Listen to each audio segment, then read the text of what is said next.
ዳጊ እና ብሌን ዛሬ ላይ እንደ እህትና እንደ ወንድም እንደሚተያዩ ከዚህ በኋላ ብሌን ለዳጊ ነገረችው። ዳጊ ግን በፍጹም ብሌን እንደ እህቴ ላይሽ አልችልም፣ የስጋ እህቴ ስላልሆንሽ ፍቅረኛዬ ነሽ፣ የምወድሽ የምሳሳልሽ አላት። ሳሚሻ ገድየዋለሁ እያለ በኃይሉ ሲጎራ የነበረውን ሳሚሻ ግን በህይወት አለ። ሳሚሻ ወደ ቤቱ ሲሄድ ብሌን ደግሞ ወደ ሰላም ቤት ስትሄድ ድንገት መንገድ ላይ ተገናኙ። በጣም ደስ አላት ብሌን። ሳሚ አለችው። እሱም ብሌን እንዴት ነሽ አላት። ሳሚሻ ሞቷል ብላ ቃል እያለቀሰች ነበር። ምንም ክፉ ቢሆንባት እንኳ መሞቱ አሳዝኗል ነበር። አንዳንድ ጊዜ ቃል ልቧ መጥፎ ቢያስብም ግን መጥፎ ካደረገች በኋላ የምታዝነው ነገር በጣም ይገርመኛል። ወይዘሮ ገነት አንተና ብሌን ዳጊና ብሌን እህትና ወንድም ናቸው እንጂ ባልና ሚስት ወይም ፍቅረኛሞች ሊሆኑ አይችሉም። በተከብሬ በኖርኩበት ሰፈር ልታዋርዱኝ ነው እንዴ? እህትህ ናት ስትለው አይሆንም አላት። እህቴ ልትሆን አትችልም፣ እንደ እህቴም ላስባት አልችልም። ብሌንን በጣም ነው የምወዳት። የምወዳትም የማፈቅራትም በፍቅር ብቻ ነው። እንደ እህትሽ ግን ወይም እንደ እህቴ አላያትም ብሎ መልስ ሰጣት። ወይዘሮ ግነት በጣም ተናደደች። በእንባዎቿ ፊቷን ታጠበች። እንባዎቿ ኮለል ኮለል እያሉ ሲወርድም ግን እሱ አሁንም ተጸጽቶ እናቴ ይቅርታ ሊላት አልቻለም። አሁንም ብሌንን አፈቅራታለሁ እያለ ደግሞ ደጋግሞ በጆሮዋ ስር ይነግራት ያዘ። ብሌን የምትናገረው ስለጠፋት ብቻ ዝም ብላ መከታተል ያዘች። ብሌን እየከፋትም ቢሆን ግን ዳጊ እረፍ፣ ከእናቴ ቃል አልወጣም፣ እናቴ ያሳደገችኝ አሁንም ከእናቴ ቃል እንዳልወጣ አድርጋ ነው። እኔ እናቴን አወዳታለሁ፣ አከብራታለሁ። እናቴ ያልመረጠችልኝን ነገር ደግሞ አልከተልም ስትል ነገረችው። እሱም በፍጹም አይሆንም፣ በፍጹም ብሌን እኔና አንቺ ተወሻሽተን መኖር አይችልም። አንቺም ታፈቅርኛለሽ፣ እኔም አፈቅርሻለሁ። ከዚህ በኋላ ግን መወሻሻቱ ዋጋ ያስከፍለናል።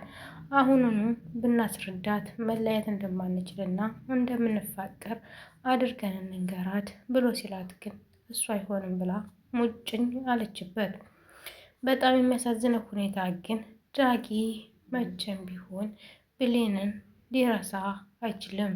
በጣም ያፈቅራታል፣ ይወዳታል እና የወደዳት ትለይ ይለያዩ ብላችሁ ታስባላችሁ? በጣም ያሳዝናል። እኔ ግን አልፈርድም፣ ይለያዩ በሚለው ነገር አልፈርድም። ድንገት ነው የተዋወቁት እህትማማቾች ወይም ወንድምና እህት እንደሆኑ። ገነት የዳጊ ልጅ ዳጊ የገነት ልጅ መሆኑን ብሌን ሳታውቅ ነው ዳጊን ያፈቀረችው። ዳጊም ብሌን የገነት ልጅ መሆኗን ሳያውቅ ነው ያፈቀራት። እና አሁን ይሄ ፍቅራቸው ይቋረጥ ነው የምትሉት? እስኪ ኮሜንታተሮች በኮሜንት ሀሳብ አስተያየታችሁን ስጡን።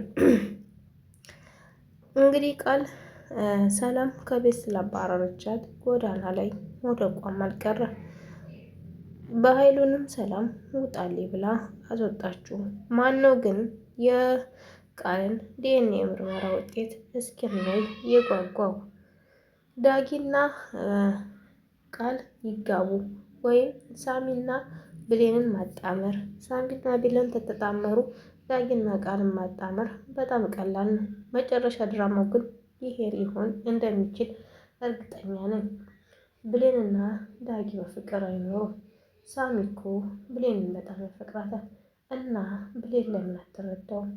ሳሚ ዋጋ መክፈል የያዘው ከባህሉ ጋር የተከዳደው በብሌን የተነሳ ነው። ብሌንን አይን እያየ አይወዷትም ብሎ ብሌንን ስለሚያፈቅራት ለእሷ ጋር እየከፈለ ነው። እሷ ግን ከዳጊ ላይ አይኗን አላነሳይም። ወይዘሮ ገነት ግን በፍጹም እንዲጋቡ አልፈቅድም። ወይዘሮ ገነት ራሱ እንዲጋቡ በፍጹም አልፈቅድም ብላለች። ሰላም የብሌንና እናት ይህንን እንዴት ነው ይታያል ወይስ አይታይም የሚለው ነገር እርግጠኛ ነኝ ሳሚ አንድ አይነት ከሆነ ለሰላም ሁሉንም ነገር ይነግራታል። ሰላም ደግሞ ብሌን ልጇ እንደሆነች ማወቋ አይቀርም።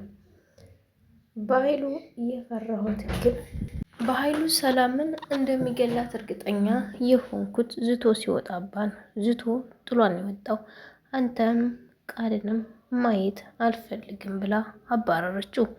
ቃልም ውስጧ እየተረበሸን ቢሆን መንገዷን ወጣ ሄደች። አንሶላስ ቃል የምተኛበትን አንሶላ ላምባት አርክፍክፋ አቃጠለችው። ሰላም ይህን ያክል ቃል ጠልታታለች ማለት ነው። ይህን ያክል የሷ ልጅ መሆኗን አለመሆኗን ልቧ ነግሯታል ማለት ነው። ምንም ያክል እንኳ እኮ ሳቅፋት የልጅ ስሜት አይሰማኝም፣ ቃል የኔ ልጅ እንዳልሆነች ነው ልቤ የሚያምነው እያለኝ ሁልጊዜም ትናገራለች። ልጇ ግን በጎኗ እንዳለች ሰራተኛዋ አድርጋ ስታመናጭቃት እንደኖረች ብታቅ ሰላም ውስጧ ምን ይላታል? ብሌን የሷ ልጅ እንደሆነ ብታገን ምን ይሰማታል? ሰላም በጣም ታዝናለች። ምክንያቱም እንደ ሰራተኛ ስታንሳትና ስታመናጭቃትም ፍቅሩም ስትሰጣት ስለኖረች። ቪዲዮን ከወደዳችሁት ላይክ፣ ሼር፣ ሰብስክራይብ አድርጉ። የቃልና የበኃይሉ መጨረሻ እስከምናይ ሁላችንም በተስፋ የምንጠብቀው ቪዲዮ ይለቀቅልናል። ማየት መስማት ማመን ነው የሚሉት እውነት ነው። ባይ